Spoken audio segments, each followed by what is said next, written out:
আসসালামু আলাইকুম, সবাই কেমন আছেন? আজকে আমরা আলোচনা করব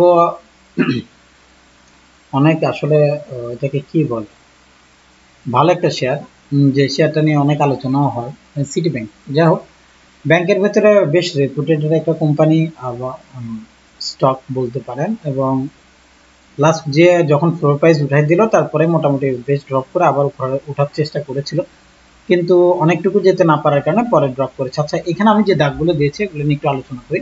এটা হচ্ছে প্রথম এরিয়া, যেখান থেকে প্রাইস এটাকে ব্রেক করে উপরের দিকে গিয়েছিল একদম 43 টাকা পর্যন্ত, দেন ড্রপ করে নিচে এসেছে 78 এর এরিয়া।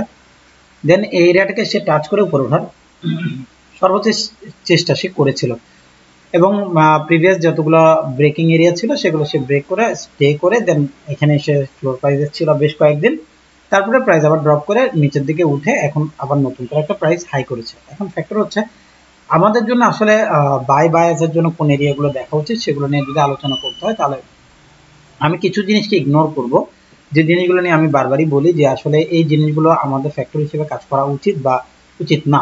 আমরা যখন একটু এদিকে আসবো, আমি উইকলিতে আসছি, তার কারণ হচ্ছে আমাদের এটা নিয়ে একটু আলোচনা করতে হবে, সেজন্য।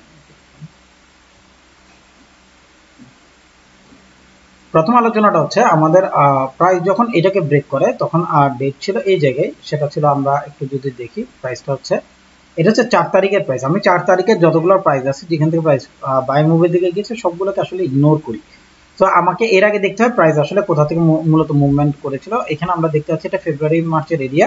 প্রাইস এখানে ড্রপ করার পর হাই করার চেষ্টা করেছিল, পারেনি, কিছুটা রিট্রেস করেছে, দেন হাই করে আবার লো করেছে, এবং প্রিভিয়াস যে লো আছে সে লো পর্যন্ত আসলে প্রাইস রিট্রেস করে নিচে নামে। অর্থাৎ আমাদের এই যে প্রাইসটা এটাকে সে টাচ করে 17 টাকার লেভেলকে সে টাচ করে উপরে যায়, উপরে গিয়ে প্রিভিয়াস যে হাই ছিল সেটাকে সে ব্রেক করেনি, ব্রেক না করে সে লো করার চেষ্টা করছিল।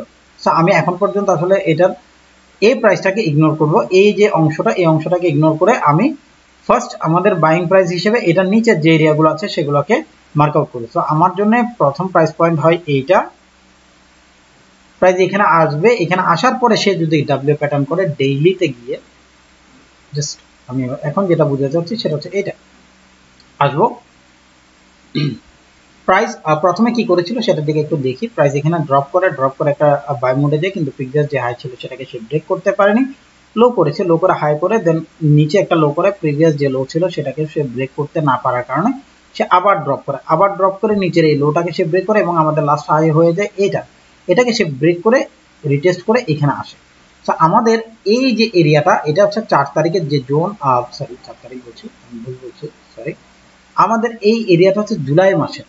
সো প্রাইস মূলত মুভ করেছিল এই অংশে, প্রাইস এখানে আসবে নতুন করে মুভের জন্য যদি দেখতে হয় তাহলে এই প্রাইসটাকে আমাদের নিতে হবে, সেটা হচ্ছে 18 টাকা এবং 19 টাকার যে লেভেল, একেবারে একুরেট লেভেলটাকে আমরা ধরবো 18 এবং 19। আমি দেইনি, যে প্রাইস আমাকে দেখাচ্ছে প্রাইস এখানে আসবে, এখানে এসে যদি এই ধরনের ডাব্লিউ প্যাটার্ন করে, আমরা বারবারই বলি প্রাইসকে আমাদের একটা ডাব্লিউ প্যাটার্নের দিকে মুভমেন্টের দিকে নিয়ে যেতে হবে, ডাব্লিউ করবে, দেন আমরা এটা রিট্রেস হিসেবে নেব, তারপরে আমরা এখান থেকে বাই করব। সো আমাদের এই যে এরিয়াটা এখানে প্রাইস এসেছিল, এসে এখান থেকে বাই করেছে। সো এই অংশকে আমরা ইগনোর করব, কারণ এটা অগাস্টের 4 তারিখের লেভেল। প্রাইস এখান থেকে আসলে যে অংশটা হয়েছে এটা নিচে যদি নামে, দেন আমরা আসলে বাইয়ের জন্য থিঙ্ক করবো। এটা হচ্ছে আমার পার্সপেক্টিভ, আমি বলছি না আপনারা করবেন, আপনারা এখান থেকেও করতে পারেন আপনাদের ইচ্ছা, আর্লি এই যে বাই করতেই পারেন, নো প্রবলেম। তবে আমি চেষ্টা করব এটার নিচে যতক্ষণ ট্রেড করছেন, অর্থাৎ 19 টাকা 50 পয়সা, তারপরে যদি আমি এখান থেকে কোনো কিছু পাই বা এখানে আসার পরে যদি আমি কোনো ডাব্লিউ পাই, অবশ্যই আমি চেষ্টা করব এখান থেকে বাই করার জন্য। অথবা এই যে লাস্ট লেভেল আছে 17 টাকা, এখানে আমি অবশ্যই মার্কেটের বাইনেস দেখবো, এই যে ক্যান্ডেলগুলো এগুলো আমাকে দেখতে হবে, ঠিক আছে? এই জন্য আসলে মুভমেন্ট আসতে হবে, প্রাইস যখন যাবে সে আপনাকে জানাবে যে আমি আসলে রেডি হয়েছি।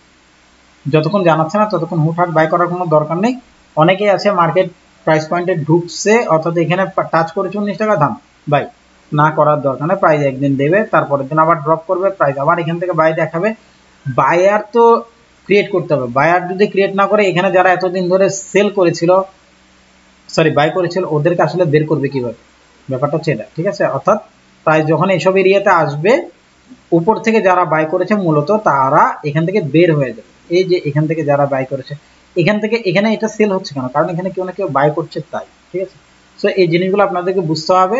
এখানে এসে যখন প্রাইস নিউ করে বাই ডাব্লিউ করবে, তখন আপনারা ট্রাই করতে পারেন 17 টাকা একটা লেভেল আছে, 15 টাকার লেভেল আছে, এগুলো সবগুলো বাই জোন। এখানে আসার পরে আমরা যদি কোনো মুভমেন্ট পাই মনের মতো, অবশ্যই আমরা বাই করবো ইনশাল্লাহ। Thank you.